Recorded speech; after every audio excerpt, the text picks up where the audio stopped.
జయ శ్రీమన్నారాయణ శ్రీమతే రామానుజాయ నమః శ్రీ గురుభ్యో నమః. శని దోషములు ఉన్న రాశులు ఏమిటి? ఈ 2024 2025 వరకు శని దోషం ఉన్న రాశులు ఏమిటి అండి అని చెప్పి తెలుసుకుందాము. 1 కర్కాటక రాశి, వృశ్చిక రాశి, మకర రాశి, కుంభరాశి, మీనం రాశి. ఈ రాశులు 1 2 3 4 5 రాశుల వారికి ఈ సంవత్సర కాలంలో మీకు శని దోషము ఉన్నది. అయితే ఈ శని దోషం వల్ల మీకు ఏమి అపరాధములు కలుగుతాయి అని చెప్పనంటే, మీరు రోగ బాధ అని చెప్పంటే ఆరోగ్యం క్షీణిస్తూ ఉంటుంది. అంటే దీర్ఘకాలిక వ్యాధులు అనేది కలుగుతూ ఉంటాయి.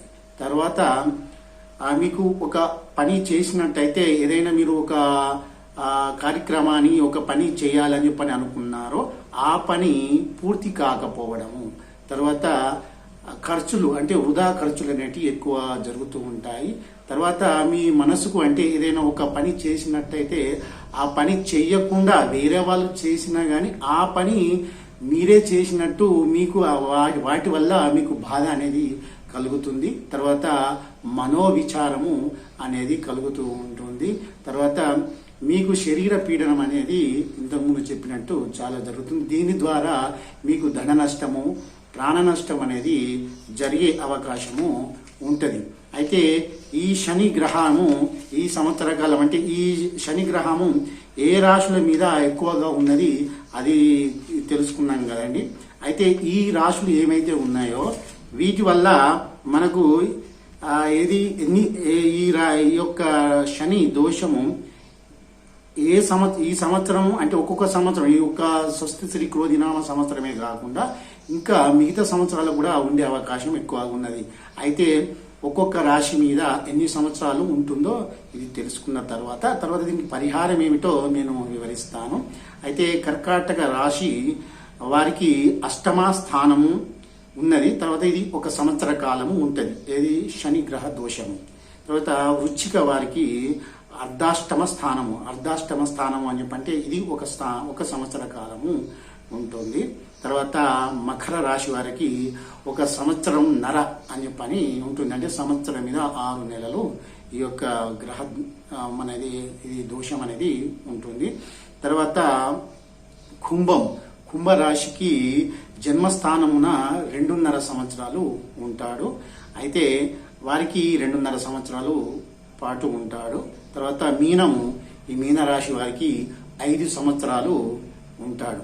అయితే ఇన్ని రోజులు ఉంటాడు కదా. ఈ శని దోష నివారణ ఏమిటి, దీనికి పరిహారం ఏమిటి అని చెప్పని మీరు అడగవచ్చు.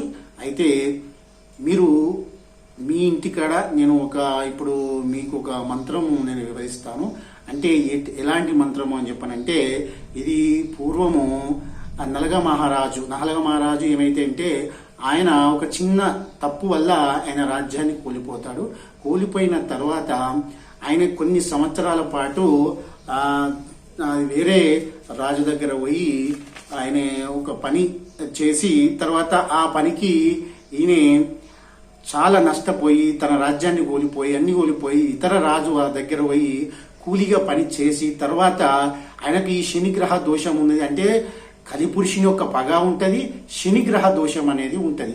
వీటిని ఆయన ఎదుర్కోవడానికి యొక్క శని మహామంత్రమును జపం చేయడం వల్ల తిరిగి ఆయన యొక్క రాజ్యాన్ని మళ్ళీ దక్కించుకుంటాడు. తర్వాత పాలన కూడా చేస్తాడు, చక్కటి పరిపాలన కూడా రాజ్యాన్ని అందిస్తాడు. అది ఈ నలగ మహారాజు మరి మీరు వృత్తాంతం వింటే మీకు తెలుస్తుంది. అయితే ఇది తర్వాత మీకు వివరణ చేస్తాను.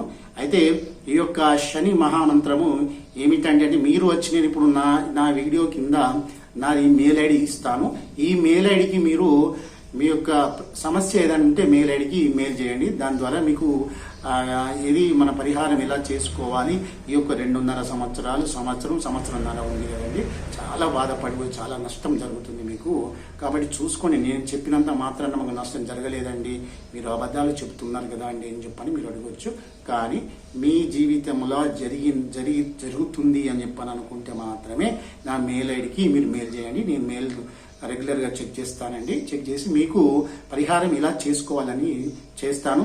లేదు అలా చేసుకోము అని చెప్పానంటే మీరు మీ ఇంట్లోనూ ఉండి మీరు ఈ యొక్క మంత్రమును మీరు పఠించినట్టయితే రోజు ఒక్కసారి పఠించండి. పఠిస్తే మీకు ఉపశమనం అనేది తగ్గి మీ యొక్క కార్యక్రమాల్లో విజయం సాధించే అవకాశం ఎక్కువగా ఉంటుంది. అది ఏమిటండి అని చెప్పంటే నేను మీకు స్క్రీన్ మీద కూడా ఇది ఇస్తాను. ఇది చూడండి, మీరు రాసుకోండి. నేను స్లోగా ఇది చెప్తాను, మీరు రాసుకోండి. అది స్క్రీన్ మీద కూడా మీకు ఇస్తాను. ఏమిటి అని చెప్పంటే క్రోడం నీలంజన ప్రఖ్యం నీలవర్ణం నీలవర్ణ సమస్రజం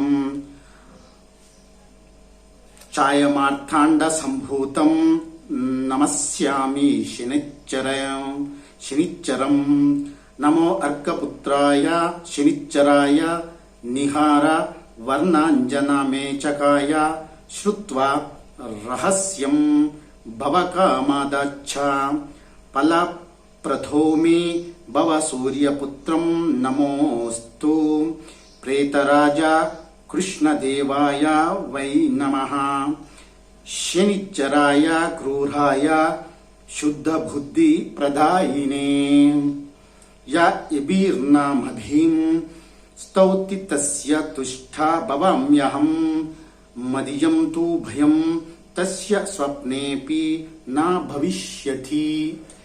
ఇది మీరు ఒక కాపీ తీసుకొని అందులో నీట్గా రాసుకొని ఉదయకాలం లేచిన తర్వాత మీ పూజా మందిరంలో పూజ అయిపోయిన తర్వాత ఈ యొక్క మంత్రాన్ని జపిస్తే మీకు ఈ శనిశ్చరుని యొక్క బాధ అనేది తగ్గుతూ ఉంటుంది. కాబట్టి ఇది చేయండి. రోజువారీ చేస్తే మీకు ఈ శనిగ్రహ దోషం అనేది జరుగుతుంది. కాబట్టి ఇది శాస్త్ర ప్రకారమే మీకు వివరణ ఇస్తున్నాను. జయ శ్రీమన్నారాయణ. శ్రీమతి రామానుజాయ నమః. అయితే మా ఛానల్ ఇదివరకు మీరు సబ్స్క్రైబ్ చేసుకోకపోతే సబ్స్క్రైబ్ చేసుకోండి. ఈ యొక్క వీడియో మీకు నచ్చితే ఇది మీ బంధువులకు కానీ మీ మిత్రులకు కానీ షేర్ చేయండి. ఎవరైతే ఉన్నారో ఈ 4 లేదా 1, 2, 5 రాశుల వారు ఎవరైతే ఉన్నారో వారికి ఇది పంపించండి. ఎందుకంటే మీరు ఏ వృత్తిలో ప్రారంభించినా కానీ ఏ పని చేసినా కానీ ఎలాంటి వర్క్ చేసినా కానీ సహకారం అనేది అందదు. ఎందుకంటే శని యొక్క గ్రహం యొక్క పీడన అలా ఉంటుంది కాబట్టి ఇలా ఉంటుంది. కాబట్టి మీకు పూర్తిగా కావాలి అని చెప్పని అనుకుంటే నా యొక్క మెయిల్ ఐడి ఇస్తాను, మెయిల్ చేయండి. మీ పూర్తి పరిష్కారం వివరిస్తాను. ఇది లేదు అని చెప్పంటే నేను చెప్పిన విధంగా ఇప్పుడు నేను ఈ యొక్క మంత్రం ఇచ్చాను కదండి, అది చేసుకోండి. తర్వాత మీ దగ్గరలో ఉన్న ఆలయానికి వెళ్ళండి. అక్కడ నవగ్రహాలు ఉంటాయి.